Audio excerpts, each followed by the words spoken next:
Hello दोस्तों, कहानी शुरू करने से पहले अगर आपने मेरा चैनल सब्सक्राइब नहीं किया तो चैनल को सब्सक्राइब कर लीजिए और बेल आइकन दबा दीजिएगा, जिससे कि आगे की वीडियो की अपडेट आपके पास पहुंच जाएगी। दोस्तों, इस मूवी का नाम है कासानोवा और ये 2005 में आई थी। ये एक रोमांटिक मूवी है।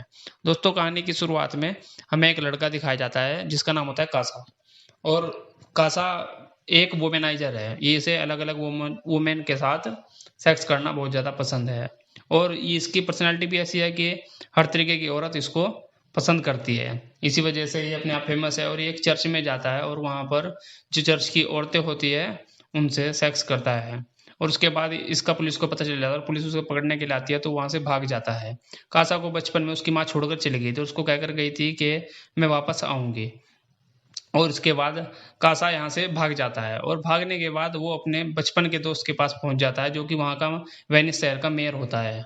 और वो कासा को बचाता रहता है, हर बार कासा को वही बचाता है। लेकिन वो कासा को अब की बार कहता है कि मैं तुम्हें बचाते-बचाते थक गया हूँ, क्योंकि तुम्हारे बचाने के की वजह से मेरी बहुत ज़्यादा बदनामी हो रही है और मुझे अपनी कुर्सी पर टिक पाना भी बहुत ज़्यादा मुश्किल हो रहा है। तो इस वजह से मैं तुमको ये कह रहा हूँ कि ये लास्ट बार है जब मैं तुमको बचा रहा हूँ। अगर तुम्हें बचना है आगे के लिए तो या तो तुम शादी कर लो और या फिर यहाँ से बाहर चले जाओ। या तो तुम्हें वेनिस से सिटी से देश निकाला जाएगा। तो इसके बाद वो विक्टोरिया नाम की लड़की को देखता है, जो कि वेनिस की एक फेमस वर्जिन लड़की है। और वो उससे शादी करने का तरीका निकाल लेता है और उसके बाद वो विक्टोरिया से शादी कर लेता है और देश निकाला से बच जाता है।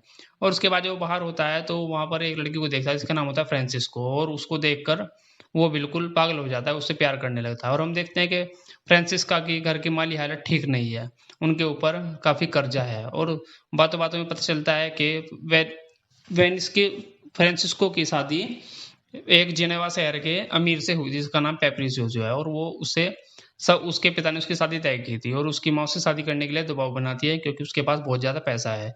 लेकिन उसका भाई उसको कहता है कि तुम्हें शादी किससे करनी चाहिए जिससे तुम प्यार करती हो, और ऐसे शादी करना ठीक नहीं है। लेकिन उसकी माँ उससे शादी करने के लिए उसको कहती है, क्योंकि उससे उनकी माली हालत ठीक हो जाएगी। और उसके बाद उसका भाई जेनो भी उसको समझाता है कि तुम अपने दिल की सुनो, जो तुम्हें अच्छा लगता है वो करो, किसी दूसरे की मत मानो। और ये देखकर उसकी माँ थोड़ा उससे गुस्सा हो जाती है कि तुम्हें इसको ऐसी बातें नहीं बतानी चाहिए। उसके बाद हम देखते हैं कि कासा भी फ्रांसिस्को को पाने की कोशिश में लगा रहता है और उसको अपनी असली आइडेंटिटी नहीं बताता है।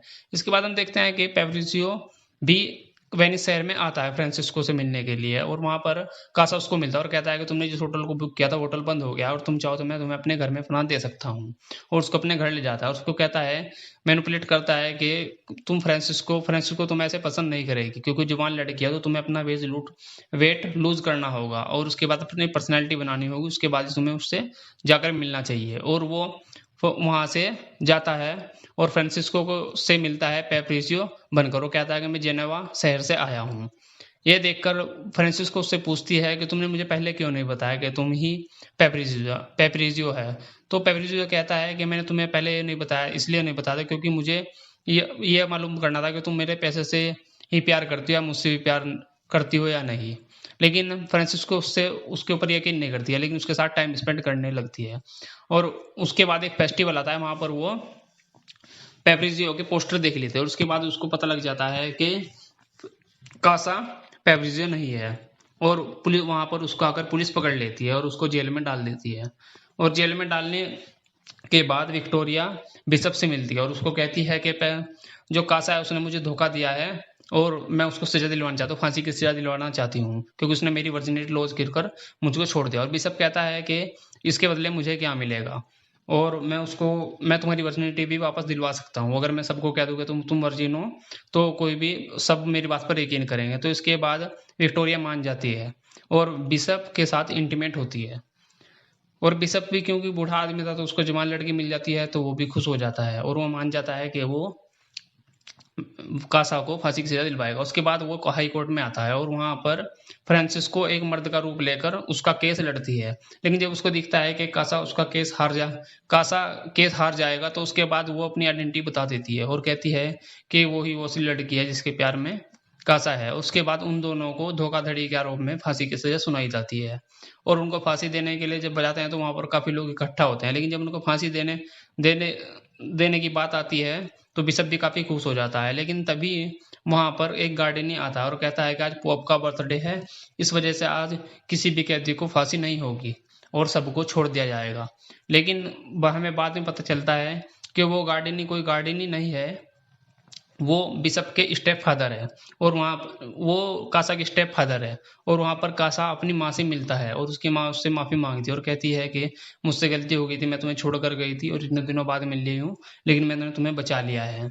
उसके बाद वो अपनी माँ से के गले मिलता है। उसके बाद ये चारों वहाँ से भाग जाते हैं और लोगों को पता चल जाता है कि ये गार्डियन नहीं है। और उसके बाद हम पेप्रिसियो को देखते हैं जो कि फ्रांसिस्को की माँ के साथ है और वो भी उससे प्यार करने लगता है और दोनों शादी कर लेते हैं। उसके बाद ये सारे लोग भागकर एक बोट पर पहुंचते हैं और वहाँ पर जेनोवी रुक जाता है जो फ्रांसिस्को का भाई होता है और कहता है कि मैं यहीं पर ही रुकूंगा और मैं कासा की जो पर्सनैलिटी है उसको आगे बढ़ाऊंगा। जैसे कासा मस्ती में रहता था लड़कियों के साथ, मैं भी ऐसा ही करूंगा और मैं यहाँ से नहीं जाऊंगा। और उसके बाद कासा यहीं पर ही रुक जाता है, कासा बोट में चल जाता है और फ्रांसिस्को के शादी कर लेता है। और उसके बाद हम जेनोवी को देखते हैं जो विक्टोरिया के साथ होता है और वो उससे शादी कर लेता है, लेकिन उसका ठरकपन कम नहीं होता, वो अलग अलग लड़कियों से मिलता है। और हम देखते हैं कि जेनोवी कासा की विरासत को आगे बढ़ा रहा हो। ये मूवी यहीं पर ही खत्म हो जाती है। दोस्तों अगर आप मूवी की कहानी पसंद आई हो तो वीडियो को लाइक कर दीजिएगा और चैनल को सब्सक्राइब कर दीजिएगा। मैं मिलता हूँ एक नई अपडेट में एक नई वीडियो के साथ। इतना बने रहिए हमारे साथ। Thank you.